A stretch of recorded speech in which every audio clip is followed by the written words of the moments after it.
देश में राष्ट्रपति चुनाव के नतीजे आ चुके हैं। उम्मीद के मुताबिक द्रौपदी मुर्मू चुनाव जीत गई हैं, लेकिन उन्हें उम्मीद से ज्यादा वोट मिले। देश के कई राज्यों में विपक्षी विधायकों ने द्रौपदी मुर्मू को वोट दिया। यहां सवाल उठ रहा है, क्या नेता अपनी पार्टी के लिए लॉयल नहीं है? लेकिन दूसरा सवाल इससे भी ज्यादा बड़ा है। सवाल यह है कि क्या विपक्ष प्रधानमंत्री मोदी की रणनीति को, प्रधानमंत्री के दिमाग को नहीं समझ पा रहा है? यह सवाल इसलिए है क्योंकि जिस तरह विपक्षी खेमे में बिखराव और बगावत हुई है, उससे साफ है कि विपक्ष प्रधानमंत्री की रणनीति के सामने लाचार है।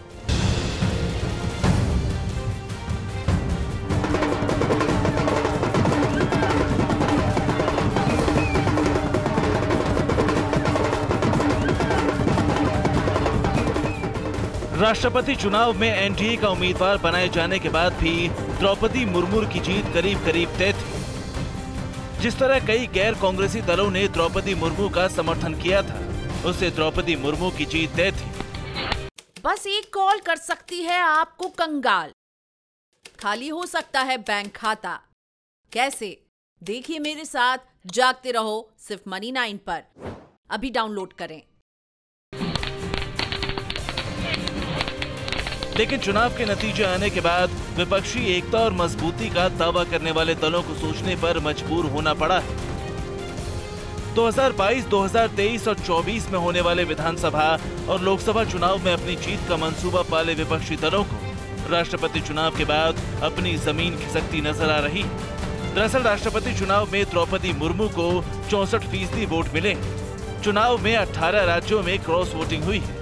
चुनाव में 126 विधायकों ने क्रॉस वोटिंग की है। द्रौपदी मुर्मू के पक्ष में 17 सांसदों ने क्रॉस वोटिंग की है। जाहिर है द्रौपदी मुर्मू के पक्ष में क्रॉस वोटिंग करने वाले विधायक और सांसद विपक्षी पार्टियों से हैं और उनमें भी सबसे ज्यादा कांग्रेस से हैं। मित्रों, आज मैं बड़े गर्व के साथ कहता हूं कि मध्य प्रदेश के अंदर 19 लोगों ने अंतरात्मा की आवाज पर विधायकों ने भारत के इस ऐतिहासिक निर्णय में माननीय प्रधानमंत्री और एनडीए के नेतृत्व के निर्णय के साथ अपनी अंतरात्मा की आवाज पर बहन द्रौपदी मुर्मू जी को 19 विधायकों ने क्रॉस वोटिंग करके इस भारत के ऐतिहासिक निर्णय में उन्होंने अपनी सहभागिता निभाई, अपनी भूमिका निभाई। राष्ट्रपति चुनाव में पार्टियां व्हिप जारी नहीं करती, इसलिए क्रॉस वोटिंग करने वाले माननीयों पर कोई एक्शन नहीं होगा। लेकिन ये सवाल जरूरी है कि आखिर नेता अपनी पार्टी को लेकर ईमानदार क्यों नहीं होते? आखिर वो नेता जो किसी पार्टी के टिकट पर चुनाव जीतकर विधानसभा पहुंचते हैं, संसद पहुंचते हैं, वो क्यों अपनी पार्टी का साथ छोड़कर उस पार्टी के साथ निकल जाते हैं जिसके खिलाफ उन्होंने चुनाव लड़ा?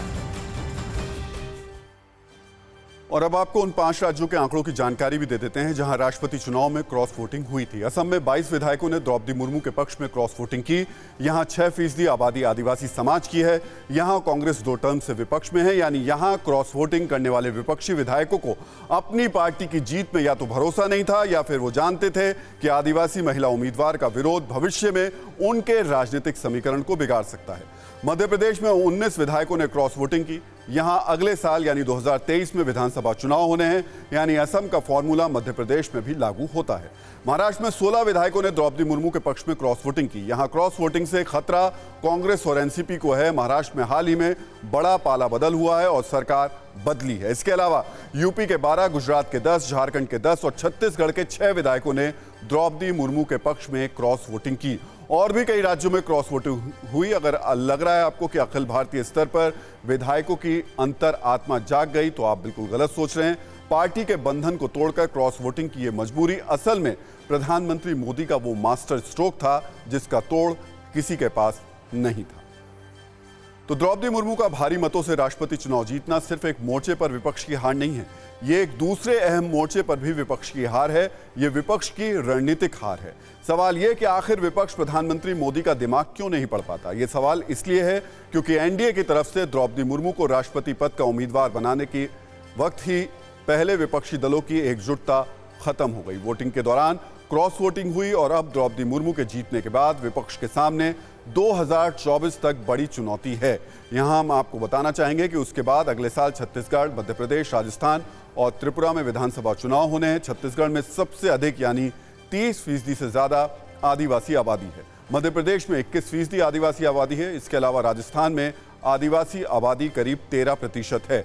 झारखंड में मुस्लिम आबादी को हम आपको बताएंगे, लेकिन उससे पहले हम आपको बता दें कि आदिवासी जो हम इस वक्त समीकरण बताते चल रहे हैं उसमें वो आबादी 26% है। ओडिशा में 23 और महाराष्ट्र में 11% आदिवासी जनसंख्या है।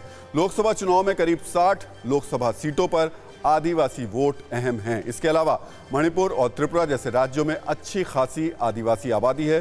साल 2024 के लोकसभा चुनाव से पहले गुजरात, राजस्थान, मध्य प्रदेश, छत्तीसगढ़ और त्रिपुरा के चुनाव एक तरीके से सेमीफाइनल होंगे। ऐसे में द्रौपदी मुर्मू का राष्ट्रपति बनना इन चुनाव में आदिवासी समुदायों को अपनी तरफ लाने के लिए बड़ा दांव साबित हो सकता है।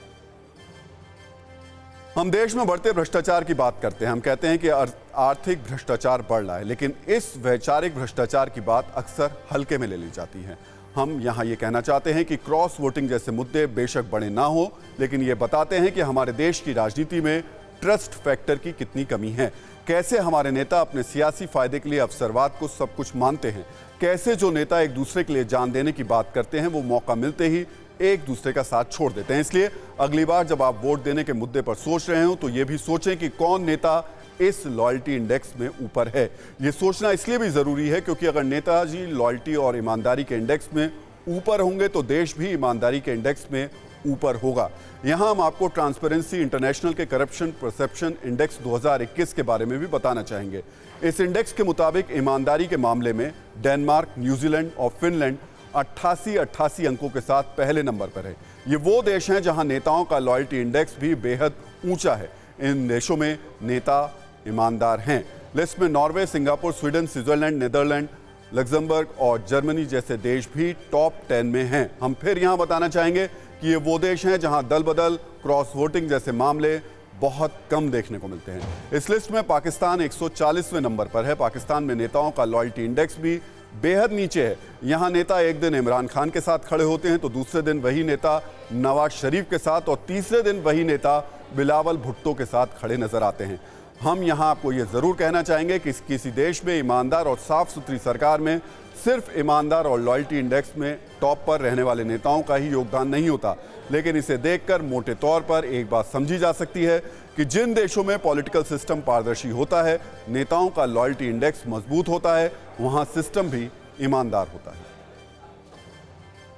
तो राष्ट्रपति चुनाव के बहाने हम आपको नेताओं के लॉयल्टी इंडेक्स के बारे में बता रहे हैं। यहां हम ये भी बताना चाहेंगे कि द्रौपदी मुर्मू के खिलाफ चुनाव में उतरे यशवंत सिन्हा की पॉलिटिकल लॉयल्टी भी अजब गजब रही है। यशवंत सिन्हा जनता दल से होते हुए बीजेपी के रास्ते टीएमसी तक पहुंचे। कांग्रेस चुनाव में यशवंत सिन्हा का समर्थन कर रही थी। यशवंत सिन्हा ने अपनी राजनीति का ज्यादातर वक्त कांग्रेस विरोध में ही गुजारा। यहां हम आपको यह भी बताना चाहेंगे कि बेशक टीएमसी ने यशवंत सिन्हा का नाम आगे बढ़ाया हो, लेकिन द्रौपदी मुर्मू का नाम सामने आने के बाद टीएमसी भी अनमने तरीके से ही यशवंत सिन्हा के साथ दिखी। यहां तक कि गुरुवार को कोलकाता में एक रैली में ममता बनर्जी ने यह भी कहा कि अगर हम चाहते तो यशवंत सिन्हा को और ज्यादा वोट मिल सकता था। यानी टीएमसी भी यशवंत सिन्हा को लेकर पूरी तरह लॉयल नहीं थी। अपने देश में नेताओं का लॉयल्टी इंडेक्स कैसे मौसम के हिसाब से बदलता रहता है, इसकी एक और बानगी उपराष्ट्रपति चुनाव में देखने को मिल रही है। उपराष्ट्रपति चुनाव में विपक्ष को उम्मीद थी कि वो ममता बनर्जी के नेतृत्व में बीजेपी को मजबूती से टक्कर देगा। ऐसा इसलिए था क्योंकि पश्चिम बंगाल विधानसभा में जीत के बाद ममता बनर्जी ने विपक्षी दलों का मोर्चा बनाने की पहल और कोशिश की थी। लेकिन जैसे ही विपक्ष ने उपराष्ट्रपति पद के लिए मार्गरेट अल्वा को उम्मीदवार बनाया और एनडीए ने उपराष्ट्रपति पद के लिए पश्चिम बंगाल के राज्यपाल रहे जगदीप धनखड़ को उम्मीदवार बनाया, ममता बनर्जी की पार्टी टीएमसी ने उपराष्ट्रपति चुनाव की वोटिंग में शामिल नहीं होने का ऐलान कर दिया। यानी उपराष्ट्रपति चुनाव जीतना भी विपक्ष के लिए बड़ी चुनौती बन गई है। ऐसे में सवाल यह है कि आखिर जो पार्टी 2024 में विपक्ष का चेहरा बनने की कोशिश कर रही थी, उस पार्टी की लॉयल्टी विपक्ष को लेकर अचानक क्यों बदल गई। सवाल यह भी कि क्या ऐसे लॉयल्टी इंडेक्स के साथ विपक्ष मजबूत गठबंधन बना पाएगा। क्या आपका म्यूचुअल फंड सही है? फिर क्यों नहीं हो रही कमाई? जानिए मेरे साथ म्यूचुअल फंड सेंट्रल में सिर्फ Money9 पर। अभी डाउनलोड करें।